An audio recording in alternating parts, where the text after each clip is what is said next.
ఇప్పుడున్న పార్టీలు అటు తెలుగుదేశం పార్టీ అయినా ఇటు వైసీపీ పార్టీ అయినా రెండు పార్టీలు బీజేపీ పార్టీకి తొత్తులుగా పనిచేస్తున్నాయి. చంద్రబాబు గారేమో పొత్తు పెట్టుకున్నారు 2014, మళ్ళీ విడాకులు తీసుకున్నాడు, ఇప్పుడు మళ్ళీ పొత్తు పెట్టుకుంటున్నాడు. ఇది చంద్రబాబు గారి స్టోరీ అయితే, ఇక జగనన్న గారైతే నిర్మలా సీతారావు గారే జగనన్న గారిని మోడీ గారికి దత్తపుత్రుడు అన్నారు. ఇక వీరికి పొత్తులు లేనట్టు ప్రజలు ఎలా నమ్ముతారు?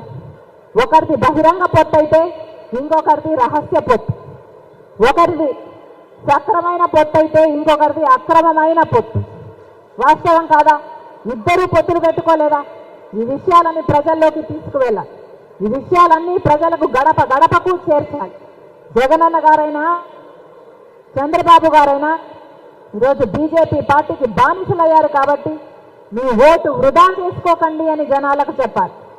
మీరు బీజేపీకి ఓటు వేయకపోయినా, తెలుగుదేశం పార్టీకి ఓటేసినా, వైసీపీ పార్టీకి ఓటేసినా అది పడేది మాత్రం బీజేపీ ఖాతాలోనే. మళ్ళీ బీజేపీ పార్టీ కేంద్రంలో అధికారంలోకి రావాలంటే వీళ్ళిద్దరికీ ఓట్లేయాలి.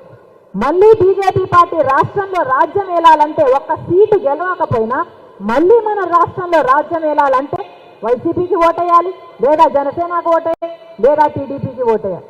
ఎందుకంటే వీళ్ళ ముగ్గురు ఒకటే కాబట్టి. బీజేపీ అంటే వేరే ప్రపంచమంతా అర్థం ఉండొచ్చు, కానీ బీజేపీ అంటే మన రాష్ట్రంలో మాత్రం బాబు, జగన్, పవన్. ఈ విషయం తీసుకెళ్ళాలి.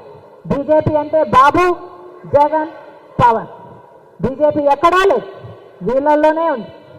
కాబట్టి ఈ విషయాలన్నీ జనాలలోకి తీసుకెళ్లాల్సిన అవసరం ఉంది.